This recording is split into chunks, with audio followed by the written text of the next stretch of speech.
Do you like traveling? Yes, I love traveling, but because of a lack of time, I can't go anywhere these days. And I have to stay very busy with my studies. Do you know where the longest sea beach in the world is located?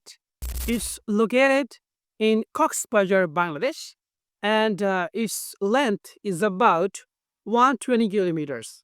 Your next question is, have you ever been to Cox's Bazar? Actually, I haven't been there yet, but if I get time and money, inshallah, I will definitely go.